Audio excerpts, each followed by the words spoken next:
Ambulan, ambulan, ambulan.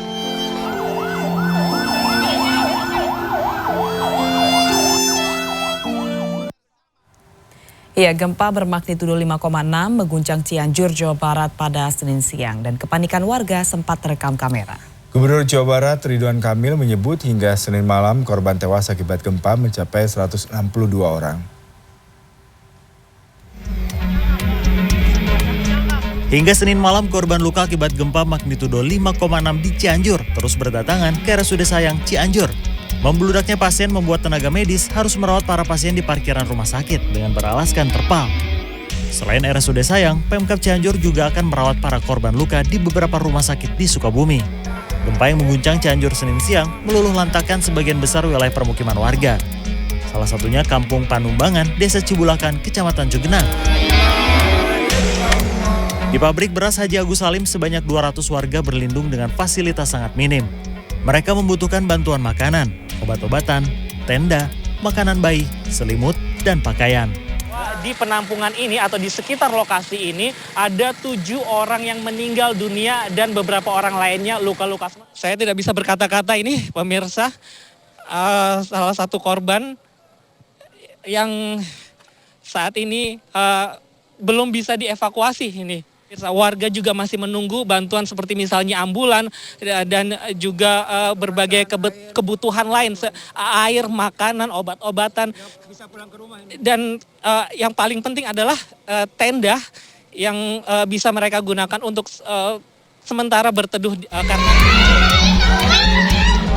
Senin siang detik-detik gempa ini menimbulkan kepanikan warga Cianjur. Mereka berlarian keluar rumah maupun gedung untuk menyelamatkan diri. Sejumlah rumah rusak parah. Tak hanya itu, banyak warga termasuk anak-anak terluka akibat tertimpa puing saat berada di dalam rumah. Gubernur Jawa Barat Ridwan Kamil meminta warga untuk tetap waspada adanya gempa susulan. Hingga Senin malam korban tewas akibat gempa bertambah menjadi 162 orang. Ada 162 yang meninggal dunia, 326 luka-luka, mayoritas patah tulang dan berhubungan dengan luka-luka karena tertimpa atau kena benda tajam. 13.784 pengungsi. Gempa pun membuat tebing yang berada di ruas jalan Cianjur menuju Jakarta di Kampung Cugenang, Cianjur longsor. Akibatnya badan jalan dari dua arah tertutup total. Di Kota Bogor, puluhan karyawan panik berhamburan keluar gedung untuk menyelamatkan diri. Kepanikan serupa juga terjadi di area Mall Botani hingga perkantoran dan Balai Kota Bogor. Di Depok, sejumlah PNS yang tengah bekerja panik dan berhamburan keluar. Para ASN ini keluar dari lantai 8 dengan menggunakan tangga darurat. Sementara itu sejumlah pegawai di lingkungan Pemprov DKI Jakarta juga panik dan berhamburan keluar gedung. Tim Liputan, CNN Indonesia. Untuk mengetahui perkembangan terkini pasca gempa Cianjur, sudah ada produser lapangan CNN Indonesia Adi Dwinanda di RSUD Cimacan. Ya, selamat pagi Adi. Pasca gempa Senin siang kemarin, pantauan Anda seperti apa kondisi terkini di sana? Ya, selamat pagi Fani dan juga Yuda. Betul sekali, satu hari pasca gempa 5,6 magnitudo yang mengguncang Kabupaten Cianjur pada Senin siang kemarin, memang jumlah korban berdasarkan data dari Pemprov Jabar kemarin sempat disampaikan juga melalui Gubernur Jawa Barat Ridwan Kamil telah mencapai 162 korban meninggal dunia, sementara ratusan lainnya mengalami luka, baik luka ringan ataupun luka berat, dan puluhan ribu ini mengungsi. Dan saat ini Fani, saya sedang berada di kawasan RSUD Cimacan, di kawasan Cipanas, di mana RSUD ini menjadi salah satu titik lokasi tempat evakuasi ataupun titik pasien-pasien dirujuk yang berasal dari Kabupaten Cianjur. Dan di tempat saya melaporkan saat ini sudah ada setidaknya 213 orang yang dilarikan ke rumah sakit ini. 13 orang lainnya dinyatakan meninggal dunia akibat gempa yang mengguncang Cianjur kemarin siang. Sementara itu 3 korban lainnya dirujuk ke beberapa rumah sakit di kawasan Kabupaten Bogor, seperti misalnya di Rumah Sakit Ciawi, kemudian Partowi Dikdo, dan juga Rumah Sakit Kabupaten Bogor sendiri.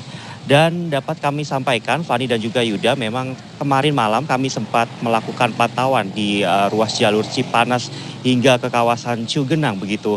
Dan memang kemarin malam ini banyak sekali warga yang masih bertahan di luar rumah karena memang masih takut untuk terjadinya gempa susulan. Karena berdasarkan informasi kemarin, hingga kemarin malam ini beberapa kali gempa masih mengguncang kawasan Kabupaten Cianjur, baik itu di kawasan Cugenang ataupun di kawasan Cipanas ini masih terasa. Dan untuk akses jalan ini memang salah satu akses yang terputus adalah di kawasan Kecamatan Cugenang, di mana jalan tersebut merupakan jalan nasional penghubung antara Cipanas ke arah Kabupaten Cianjur maupun sebaliknya. Dan hingga kemarin malam kami memantau memang belum dilakukan proses pembersihan sehingga kendaraan baik itu roda 2 ataupun roda 4 yang berasal dari Cipanas ataupun berasal dari Kabupaten Cianjur ini masih belum dapat melintas sehingga mereka harus dialihkan ke beberapa jalur alternatif lainnya. Dan kami juga sempat mengalami beberapa kendala pada waktu semalam di mana kami kesusahan untuk mendapatkan sinyal, kemudian lampu juga listrik masih padam dan banyaknya warga yang masih terus mengungsi khususnya di tempat saya melaporkan saat ini. Dan kalau misalkan Anda dapat melihat di belakang saya ini memang kondisinya sudah jauh berbeda karena kemarin malam ini masih banyak sekali para pengungsi yang berdatangan untuk mencari pertolongan di RSUD Macan ini. Dan untuk pagi hari tadi saya sempat menjumpai ada beberapa warga yang masih mendatangi kawasan RSUD Macan ini untuk meminta pertolongan. Dan satu lagi Fani dan juga Yuda, ada satu hal lagi yang menjadi masalah di RSUD Macan ini adalah kekurangan tenaga medis karena banyaknya korban yang mengungsi di RSUD Macan ini. Fani dan juga Yuda. Kalau Anda katakan banyak sekali korban yang mengungsi, kemudian juga terpaksa dirawat dengan kondisi seadanya di rumah sakit. Lalu bagaimana rencana hari ini terkait dengan evakuasi, kemudian juga relokasi, terutama kebutuhan para warga yang terdampak akibat gempa, Adi?